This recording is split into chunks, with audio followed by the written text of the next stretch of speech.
we want to have a beautiful stand of cropland alfalfa, then we need to think about the whole acre. So we think about the seed, important, genetics for sure, but we also have to think about the pests, the nutrition, the ag tech we can use, the irrigation, and the yield and quality to maximize that acre.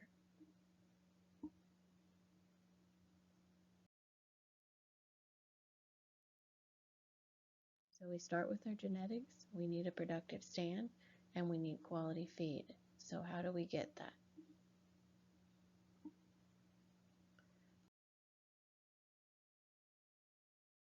Well, when we start thinking about the genetics, there's some important things that we have to think through. Fall dormancy and winter hardiness.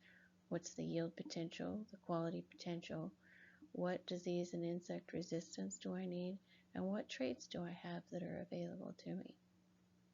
So when we start to look back at what Hey guys, Christy Fallon with Agronomy Out West.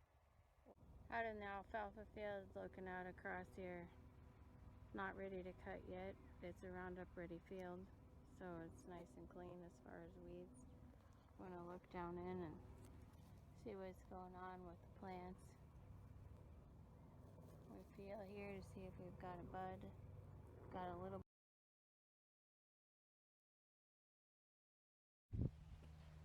The alfalfa's wet. It's just rained during the night. Trying to decide what to do with the alfalfa. Of course, it's getting close to time to cut. First cutting alfalfa. There's storm clouds in the not too distant future. Trying to make a decision of what to do. Should I delay that cutting or should I go ahead and cut? I need to look up close at the alfalfa and see what it's at as far as the growth stage. But I also need to look at the forecast. Boy, really wishing that I had some Harvextra alfalfa in this field instead of just Roundup Ready.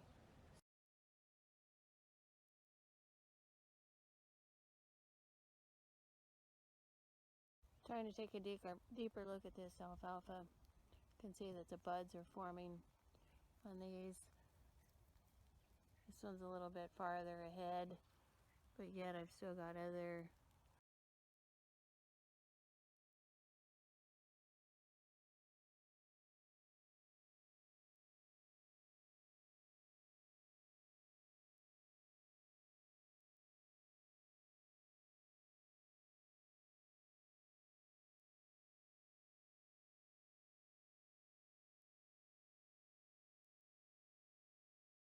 To keep that in mind when we're thinking about the genetics.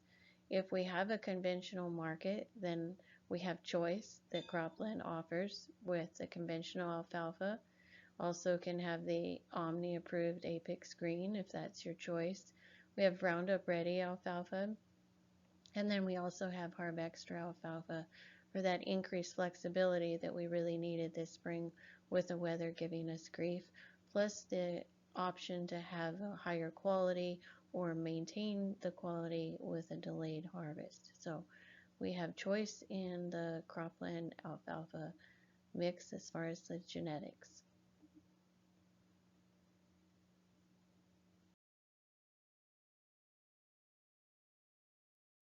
Cropland Harvextra alfalfa is looking at what is your farm goals. What do you need or what do you want? Do you want forage quality? Do you want increased yield? Or do you want flexibility? So there's definitely a choice that you can have where you can keep your same cutting schedule and go for high quality, or you can delay your harvest and be able to get increased yield and also have the potential for 30 to 35% yield increase over the life of the stand with that delayed harvest. And also flexibility like we had this spring with the really bad weather where you can delay your harvest and still have good quality.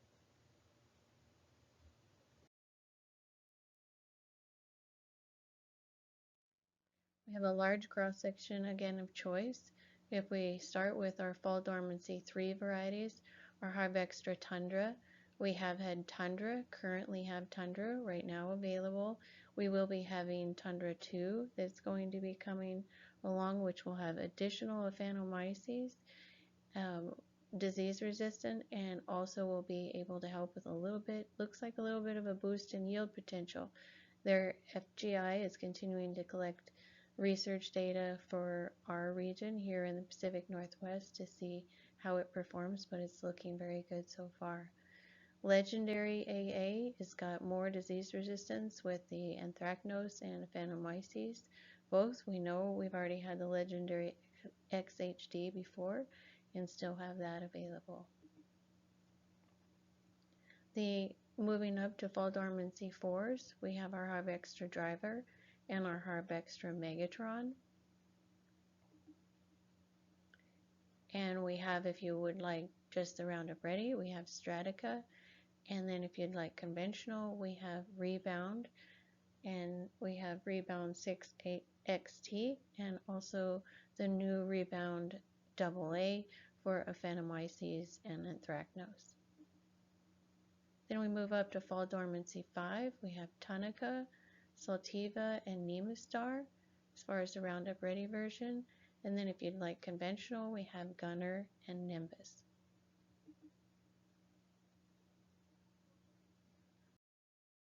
When we look at what's happened in other locations, the Tundra 2 has done exceptionally well as far as the quality, even beating out Driver. You can see here on the far right, the RFQ was 124 compared to 116 for the Driver in the Tundra 2. So we're excited to see what all Tundra 2 can do in the PNW and the Coastal West for us. The Phantomyces root rot is really bad in the east, but you can see here that we also have a pretty good pocket of where the Phantomyces is an issue. So then what you're seeing is you have it coming up in those poorly drained soils where you have that gray water-soaked roots and the yellow cotyledons, the stunted growth, and the reduced yield. So in order to combat that, we have our Harvextra Megatron and the Alphatron, and also our Rebound AA that's coming.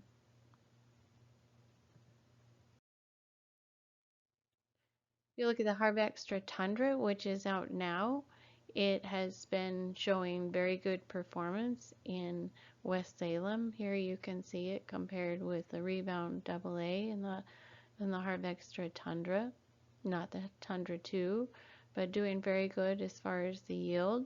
And also, here you can see where it does with the multi-year. The Rebound, the Megatron, and the Tundra were all doing far above what the check was. And then if you look at the NDFD and the RFQ, you can see that the Tundra is doing even better than the Megatron in Salem.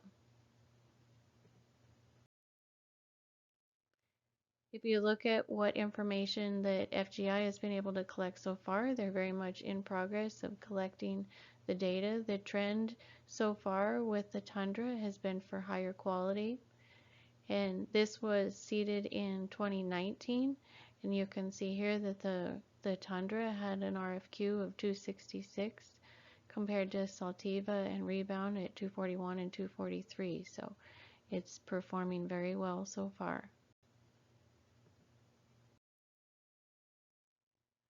The Rebound, anytime that it has the AA on it, that's for increased disease package with the Phantomyces and the Anthracnose, making sure that it has multiple races. So that's a good thing as far as the disease complex for what we saw where we have to deal with the Phantomyces here in the Coastal West. And if you look here, I'd like to have you look at the bottom right on Nampa and Touchy, Washington. You can see the Rebound, the AA. It's done very good. It's at 8 to 11% on those two locations for us above the check. So the Rebound AA is looking like a great product.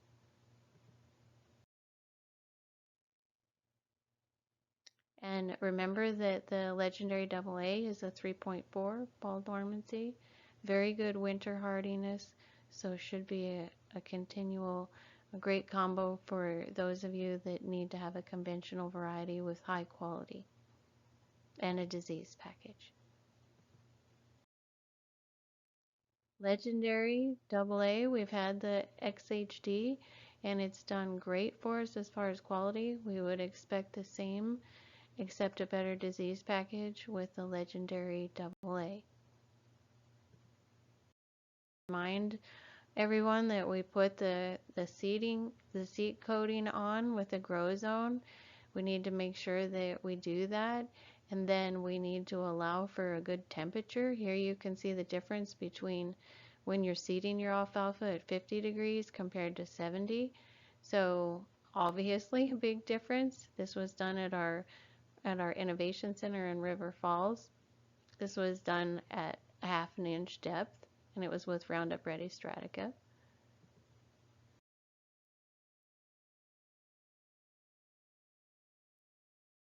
So why this really matters is we put the seed coating on, we plant it at the right depth, and then we end up with 6% more seedlings and 17% increase in plant and root mass when they did the seed germination. So make sure that you get the right genetics for your cropland alfalfa and put it in the right position, and then make sure that you set it up right with getting it planted and getting it to take off and go for the best return on the investment.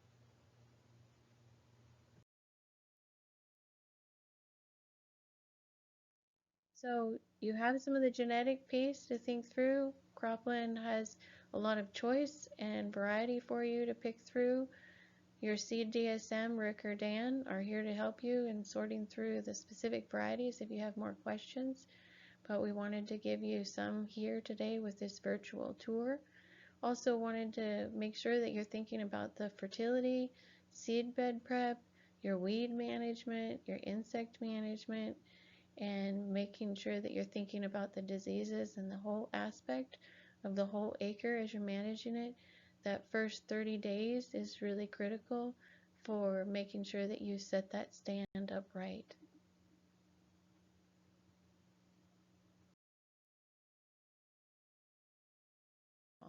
Because what we're after is a beautiful alfalfa field that will earn us a good return on investment, and we hope to have lots of money in the bale.